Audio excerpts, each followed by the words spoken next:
Trail camera footage unveils a reality too extraordinary to grasp without witnessing it. A massive shadowed figure moves through the snow-covered Oregon wilderness.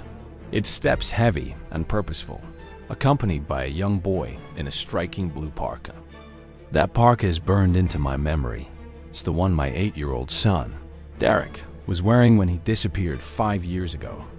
The boy walks beside the enormous creature with a quiet assurance, showing no fear, as if he's found his place in a world that defies all logic.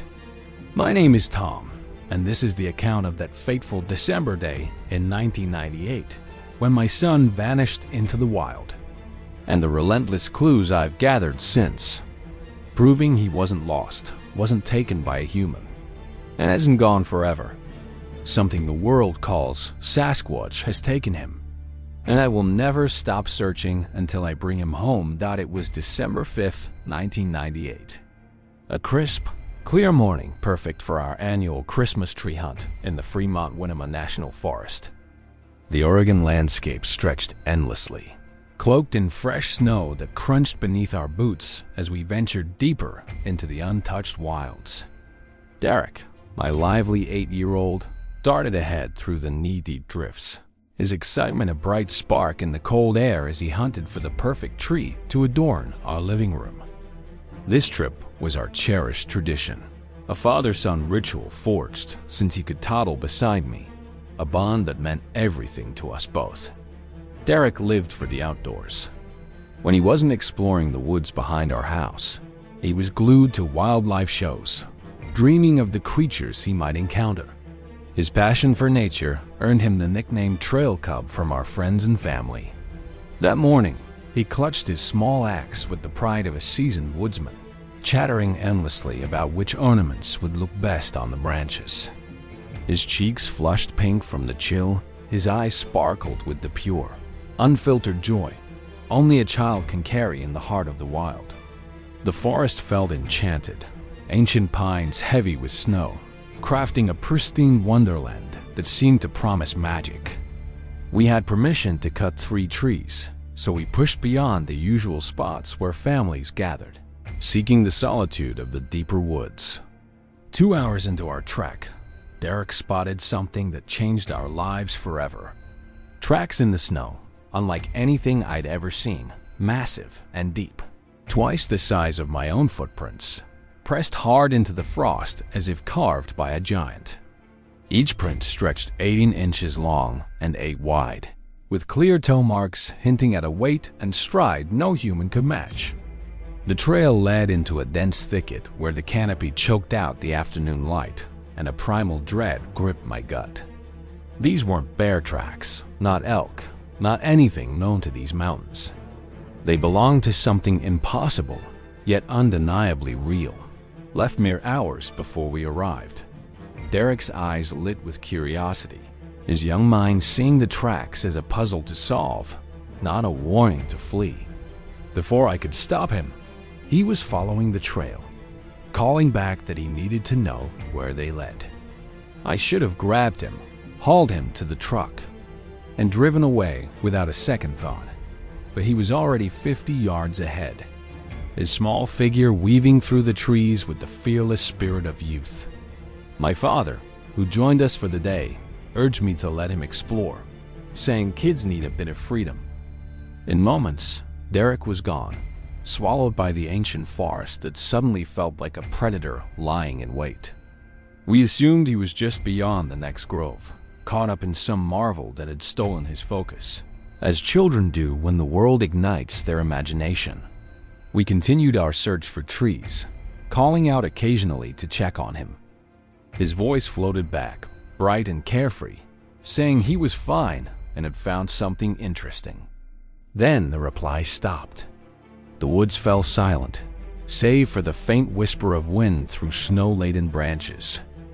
Our shouts for Derek echoed unanswered, each one more frantic than the last. The winter light dimmed and the cold sank deeper, biting at our skin. When we regrouped to compare our tree choices, the truth struck like a blade. Derek was gone. We'd each thought he was with the other, but he was nowhere, lost in a forest that had turned from magical to menacing. We began tracking his bootprints at once, expecting an easy trail in the fresh snow. His small, clear marks were simple to follow at first, running parallel to those massive, inexplicable tracks we'd found. But a quarter-mile from where we last saw him, logic shattered. His prints stopped dead. Not faded or turned, but ended as if he'd been lifted straight into the sky. The giant tracks continued another 100 feet before vanishing into rocky ground too sparse for clear impressions. It was as if whatever made those prints had carried Derek away, moving over terrain that hid all traces. We searched desperately as night fell, our flashlights slicing through the shadows between the pines, the temperature plunging far below freezing. An 8-year-old couldn't survive this cold without shelter or supplies beyond his parka. Near where his tracks ended, we found something colder than the air, a perfect snow outline, like the kind kids make by lying back and sweeping their limbs. But this was too large for Derek, too precise, almost deliberate, as if left as a sign or a lure. 50 yards off, we discovered a crude shelter of snapped branches, some as thick as my wrist, broken cleanly with a force no child could wield. The structure was sophisticated, far beyond what a frightened boy could build in the gathering dark, and large enough to house something much bigger than Derek. The broken ends were fresh, sap still oozing, proving it was newly made. Whatever crafted it had intelligence and strength beyond human limits. As the search expanded, with volunteers flooding in, more clues emerged, deepening the mystery of Derek's fate. Word of his disappearance spread like wildfire through our small town and beyond, drawing hundreds of helpers who formed human chains to comb the snow-covered ground. Local police and state officials launched one of Oregon's largest search operations, with helicopters equipped with heat sensors scanning the canopy and trained dogs brought in to catch Derek's scent. For 7 days, the effort never stopped, with strangers from neighboring states joining, united by the desperate hope of finding one lost boy. News crews swarmed, turning our grief into a national spectacle. But despite all the technology, manpower, and prayers, Derek remained missing, as if the forest had swallowed him whole, leaving only questions and a growing certainty that something unnatural had happened.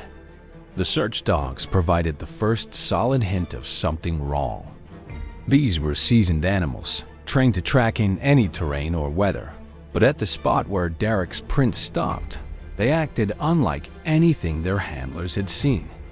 Instead of locking onto a scent, they grew restless, some whimpering and retreating with tails tucked in fear. Others let out eerie, pained howls, not the steady calls of a trail, but something raw, almost terrified. A handler with 30 years of experience admitted he'd never seen such behavior. The dog sensed something that triggered deep dread, not their trained instincts. 2 refused to enter the area, defying commands, and when forced, became so distressed they were removed from the search entirely. On the 3rd day, volunteers found more massive prints in a muddy patch by a stream, half a mile from Derek's last known location. These were sharper, showing clear toe shapes and heel marks, measuring 18 inches long and 8 wide, with a stride no human could match. A local tracker with 40 years in the field said they resembled nothing he knew, their depth suggesting a creature over 400 pounds, yet walking upright, not like any bear or elk. More prints appeared over the days, forming a trail deep into the wilderness, far from roads or homes, suggesting purposeful movement, as if following a known path. After a week, officials halted the main search, citing brutal weather, the vast area, and risks to volunteers, but my family refused to stop. We organized our own searches, returning every weekend for months, posting flyers with a reward for any lead. One weathered flyer still clings to a tree near where Derek vanished, a testament to our unwavering hope. A month later, A hiker found 2 items that reignited the case: a bookmark from Derek's school and a wrapper from his favorite candy. Miles from the start in an area searched multiple times. Both bore traces of blood, not much, but enough to suggest scrapes or cuts from rough travel. The distance and terrain steep, rocky, choked with brush were nearly impossible for a child to navigate alone, proving Derek had been moved. But by what or whom remained unanswered. 5 years later, in November 2003, a bowhunter's trail camera in the same area captured something that shattered my understanding of Derek's disappearance. The footage showed a massive, upright creature, over 8 feet tall, cloaked in dark brown fur, with long arms and a bulk that radiated raw power. Beside it walked a small figure in a blue parka, a child who showed no fear of the giant looming over him. The boy's steps were steady, natural, like he was walking with a companion, not a captor. Experts enhanced the video, and the parka matched Derek's exactly, captured in stark daylight. Frame-by-frame analysis revealed the creature's body, its skull shape, limb proportions, and fluid movement over rough ground. Didn't match any known primate. Wildlife experts agreed it wasn't a costume or familiar animal. Its biomechanics and ease in the forest pointed to a real living being. Primatologists noted ape-like traits, but with unique upright walking and limb ratios. Anthropologists saw a larger brain case and robust bones, suggesting something ancient yet intelligent. The creature moved with purpose, as if guarding something precious, showing thought and care. Fabric experts confirmed the child's coat was synthetic, like those used in kids' winter gear from the late 90s. And the boy's size and posture screamed Derek. Most striking was his calm, the way he stayed close to the creature, suggesting trust, not captivity. For 5 years, I dodged the truth staring me in the face. The notion that my son was taken by a creature dismissed as myth felt like a fever dream, not reality. But the evidence was overwhelming: prints matching Sasquatch casts from across the Pacific Northwest. A shelter built with strength and skill beyond human means. Dogs reacting with primal fear. Blood found miles away in impossible terrain. And now footage of a child who could only be Derek walking freely with a massive being. He wasn't prey. He was part of their world. My research uncovered patterns. Hundreds of children vanish yearly in wild areas under strange circumstances, found far from where they disappeared, in places too tough for them to reach alone, often with no memory of their journey. Former investigators note that standard search methods fail in these cases, hinting at something with deep knowledge of the land, moving unseen. The snow outline near Derek's last spot was too perfect, like a deliberate sign. The shelter showed advanced problem-solving, sturdy, weather-tight, built with intent. His transport over rough ground without a trace suggested strategy, not instinct. These were the acts of something intelligent, capable of planning, and perhaps even attachment. People ask how I keep going, believing my son lives with creatures that shouldn't exist. I have no choice. Every clue points to Derek being alive, out there in the vast Northwest forests, either cared for or adapted to their ways. That hope is my anchor and my torment.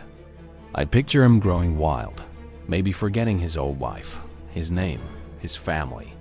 I return to those woods monthly, armed with cameras and knowledge of Sasquatch patterns, twisted trees at impossible heights, stick piles arranged with purpose, areas where wildlife goes silent.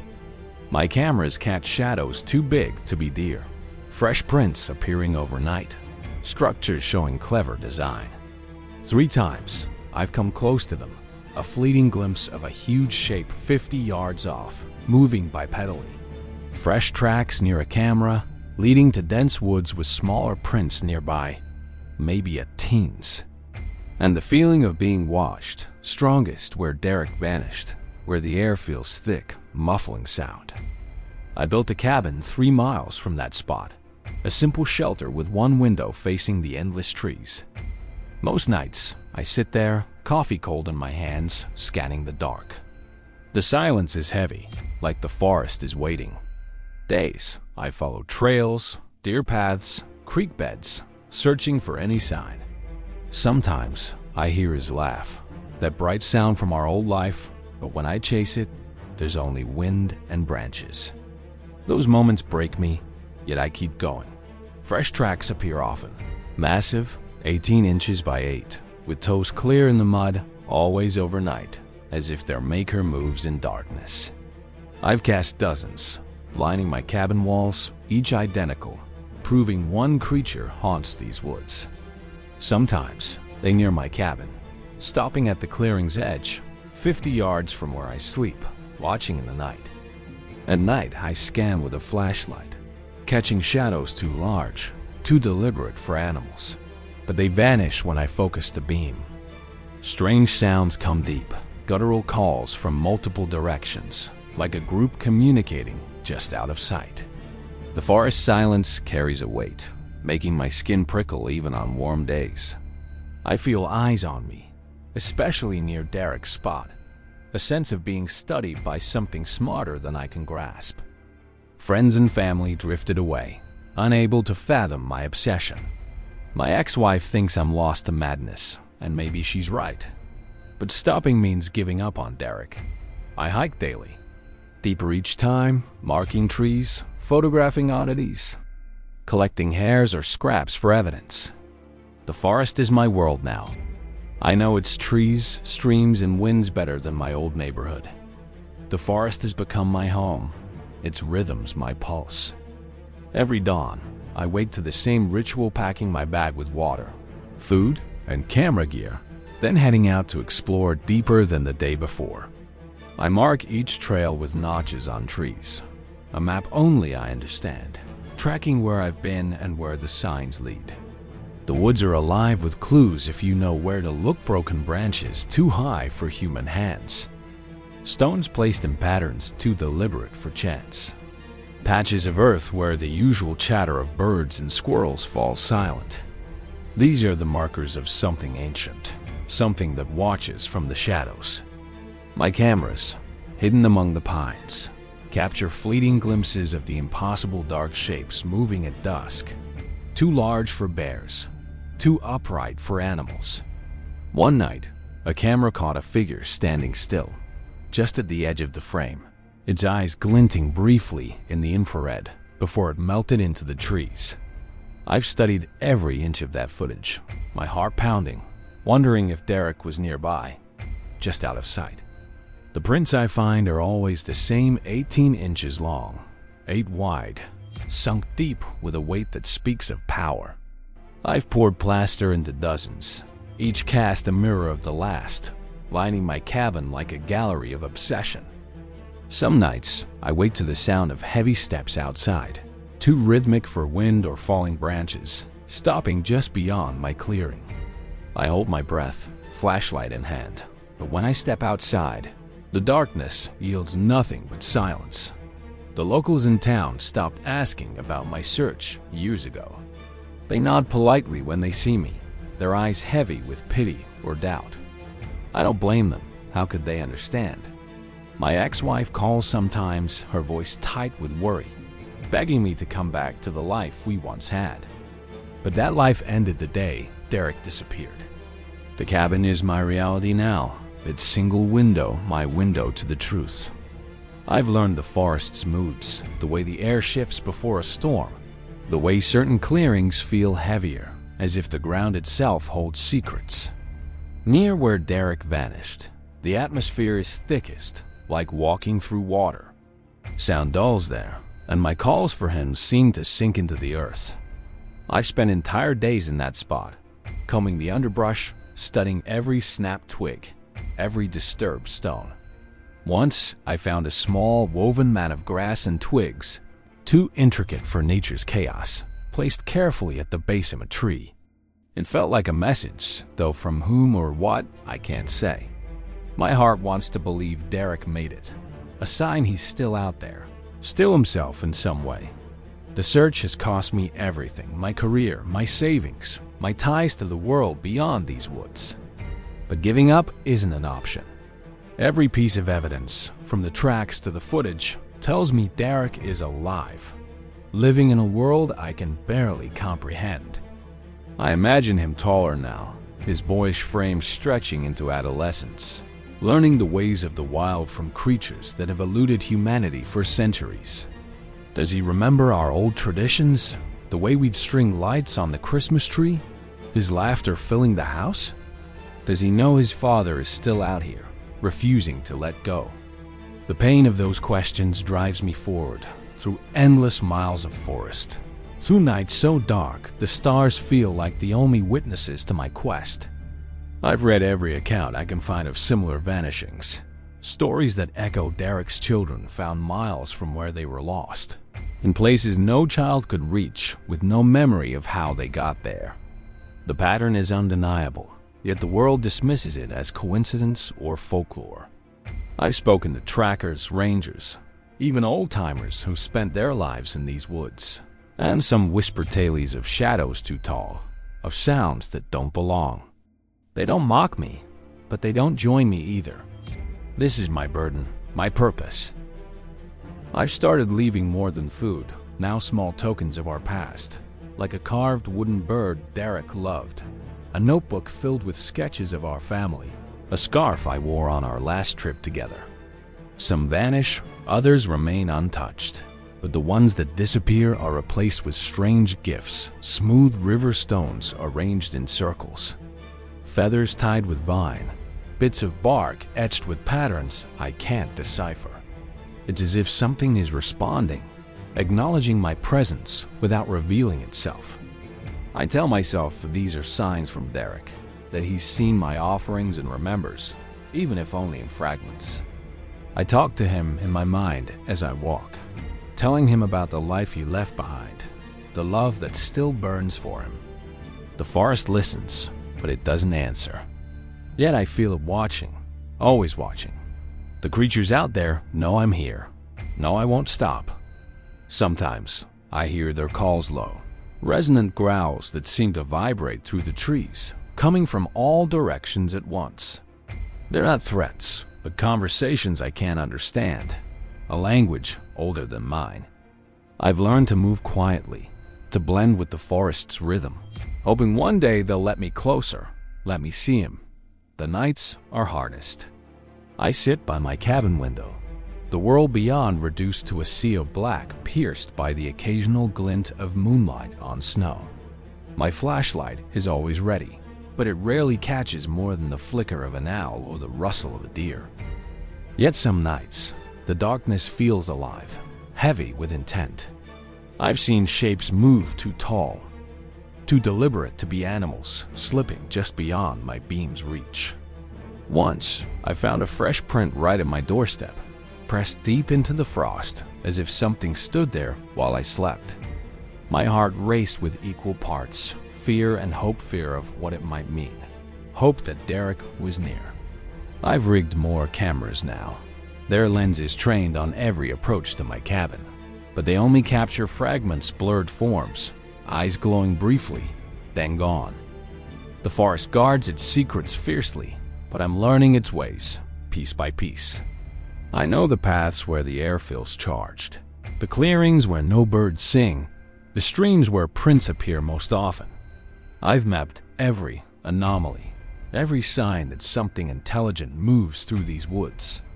Something that knows I'm here and chooses when to reveal itself. My life is this search now, a cycle of hope and heartbreak. I've become part of the forest, my days measured by the sun's arc and the tracks I find.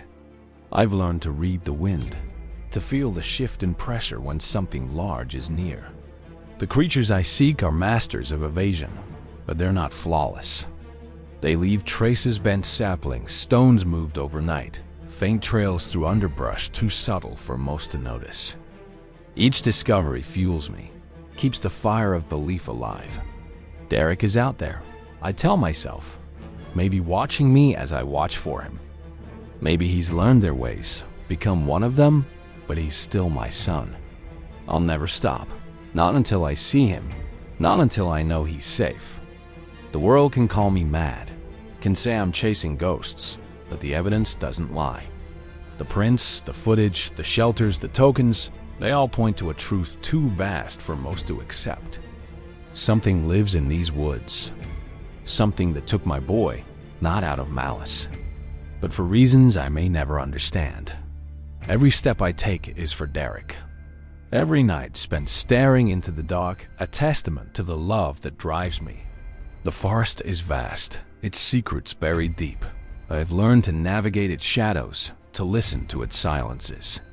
I've found more signs over the years, piles of rocks stacked in ways that defy the wind, branches woven into arches too precise for chance, faint scratches on bark that might be marks of communication. Each find is a thread in the tapestry of this mystery, a clue that Derek is still out there, living in a world beyond my reach, but not beyond my hope. I've spoken to others who've lost children in the wild, parents whose stories mirror mine's sudden vanishings, impossible distances, objects found where they shouldn't be. They too feel the pull of something unexplained, the sense that their loved ones are alive in a place we can't yet understand. I've shared my findings with them, the casts, the photos, the footage, and they nod, their eyes reflecting the same desperate resolve. We're a quiet community, bound by loss and belief, searching for truths the world dismisses. I've changed in these years, hardened by the wild but softened by hope. My hands are callous from years of carving paths through brush, my eyes sharp from scanning endless horizons. I've learned to sleep lightly, to wake at the slightest sound, a snapped twig, a distant call. The forest has taught me patience, but also persistence. I followed trails that led nowhere, spent weeks deciphering patterns that vanished with the next rain. Yet every dead end is a lesson, every empty clearing a reminder to keep going. I found other shelters since that first one, each more intricate than the last, built with a precision that speaks of intelligence. One had a roof of woven pine, tight enough to keep out rain. Another a floor of packed earth, smoothed as if by careful hands. These aren't the work of animals, but of beings with purpose, with knowledge of the land deeper than mine. I've left notes in these places, simple messages for Derek, written in the language of our old life stories of our Christmas mornings, promises that I'm still here. Some notes disappear, others remain, but I keep writing, hoping one day he'll read them and remember. The creatures I seek are elusive, but they're not ghosts. They leave signs too consistent to be chance tracks that appear after storms, structures that shift with the seasons, sounds that echo in the dead of night. I've heard their voices more often now, low and resonant, like a chorus moving through the trees. Once, I followed the sound to a ridge overlooking a valley, and there, in the moonlight, I saw three shapes moving together. Too tall for men, too graceful for bears. They paused, as if sensing me, then vanished into the dark. My heart pounded, not with fear, but with the certainty that Derek was near, part of their world. I've since placed offerings in that valley: apples, bread, a small wooden horse he used to carry everywhere. The food is always gone by morning, the horse untouched but moved, as if examined and left as a reply. These exchanges are my lifeline, proof that something out there is listening, maybe even understanding. I've sacrificed everything for this search: my job, my home, my connections to the world I once knew. My ex-wife's voice on the phone is a distant echo, pleading for me to return, but I can't. Derek is my purpose, my reason to rise each day. The cabin is my sanctuary, its walls lined with maps, casts, and photos, a testament to 5 years of unrelenting pursuit. I've become a part of the forest, my life tied to its cycles, the way the light shifts through the canopy, the way the streams swell after rain. I know every ridge, every hollow, every place where the air feels different. Near where Derek vanished, the world seems to hold its breath, the silence so thick it muffles my own heartbeat. I've spent countless hours there, calling his name, searching for any trace, a footprint, a scrap of cloth, a sign he's still mine. Once, I found a small pile of stones, arranged in a spiral, too perfect for nature's chaos. I sat beside it for hours, whispering to Derek, hoping he could hear me. Wherever he is, the world beyond the forest has moved on, but I can't. Every clue, every fleeting glimpse tells me Derek is alive, living in a realm I can only glimpse through the cracks of this mystery. I imagine him now, no longer the small boy in the blue parka, but a young man, shaped by the wild, perhaps unaware of the father who searches for him.